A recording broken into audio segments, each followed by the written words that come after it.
Hello, most healthcare providers used to think of HIPAA as a set it and forget it policy. But in 2026, that mindset is officially a liability. Between the security rule modernization and new state laws for AI, the audit landscape has shifted. Today, we're breaking down how to protect your practice in this new era of enforcement. Stay tuned.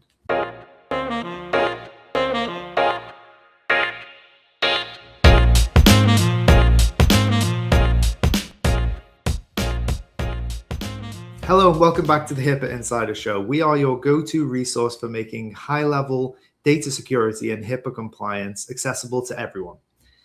I'm Adam Z, your host, and co-hosting is the CEO of HIPAA Vault, Gil Vidals. Hey, Gil. Hey, Adam. Doing great today. Looking forward to talk about the compliance issues that are coming up recently.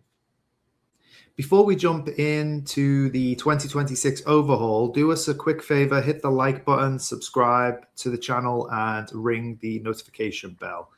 Gil, 2026 is looking like the year that optional compliance finally died. I think it really is that year. HHS isn't just suggesting best practices anymore. They are making them mandatory requirements for every size practice, I think.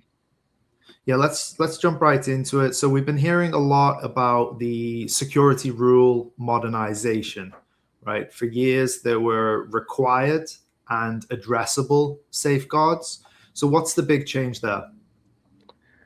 Well, the HHS office, and that's specifically OCR, so that's the Office for Civil Rights, um, has essentially signaled that the technology like multi-factor authentication and encryption, in particular AES 256, are now basically low cost and ubiquitous.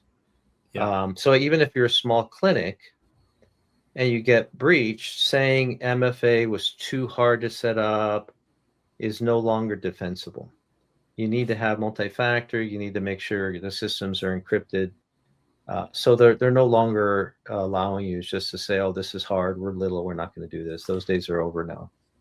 Okay. Which those previously were addressable and now they're required across the board. One of the most stressful parts of the 2026 rule for a lot of small businesses is the mandatory technical testing requirement. Can you explain a little bit about what that looks like for a typical, 5, 10 person clinic? Yeah. So before, uh, clinics or small organizations might check things after breach happens, like, "Oh, we got breached, and now we're going to have to really buckle down and see what's going on here." What's happening now, the OCR is saying, "Look, you've got to test all of these safeguards every 12 months."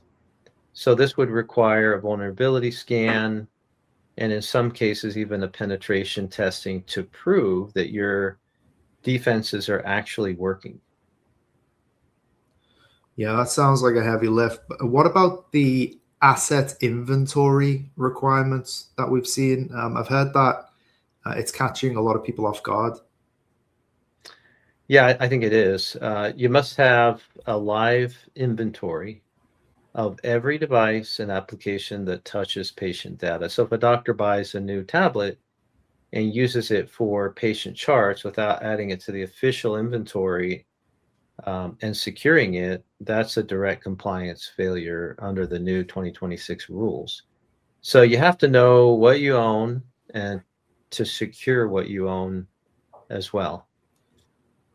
Right. Well, okay, let's pivot to AI. We've seen practices rushing to deploy AI chatbots for patient communication because, they're very easy to implement now, and we've done, a bunch of episodes on vibe coding, and that kind of shows how easy it is for very comprehensive software tools like AI chatbots to be developed nowadays. But there's a legal wall that they're hitting, right? Yeah, because it's AI is new and it's a developing technology. So there are some states like California, they have a regulation AB 3030, or Texas TRAIGA. That's what they named their rule, which basically says that if you're going to be using AI in chatbots or in your practice, you have to have transparency. In other words, you need to disclose to the users that, hey, we're using AI. It has to be clear and conspicuous that they are talking to an AI bot, for example. Okay, so to clarify that, if a practice builds a DIY bot or buys like an off-the-shelf cheap AI tool, what are the technical must-haves that may be missing? Okay, so the bot has to tell the patient that it's AI at the start of the Has to be interaction. clear. All right, you have to also include a detailed audit trails. So you want to log all the prompts from the AI, all the responses, so that you can prove that you aren't providing unlicensed medical advice. Mm. And then finally, Adam, the other one I thought of was the break glass protocols. And this is crucial. There must be a clear, immediate way for the patient to what they call break the glass. That's, in other words, to reach a human healthcare provider if the AI isn't cutting it. Yeah. Okay. So, the vibe that we've discussed of being high tech won't save you from a fine if you don't have the break glass button. Yeah, exactly. You can't just deploy a smart bot and just walk away and forget about it. You need a human in the loop and a system that logs every single interaction. Okay. So, Gil, let's wrap up some Monday morning actions. If someone is listening and realizes their AI or their server isn't up to scratch to the 2026 standard, where do they start? Well, easy place to start is to run a vulnerability scan.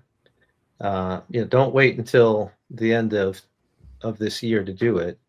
Look into it and run the scan where you can find the holes that are there now. That way you have time to remediate the vulnerabilities. Number two, you want to do an MFA check.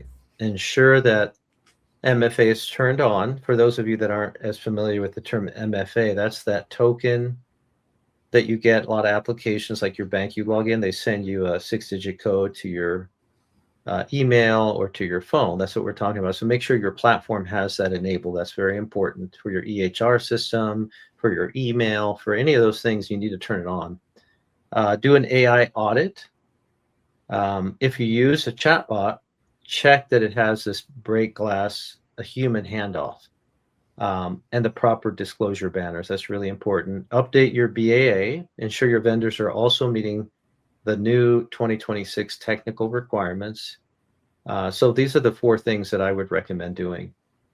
Well, thank you very much for that, Gil. Great insights as always. To our audience, if you want a checklist of these 2026 requirements or want to see how HIPAA Vault can help automate your technical testing and approach, check out the links in the description or visit HIPAAVault.com.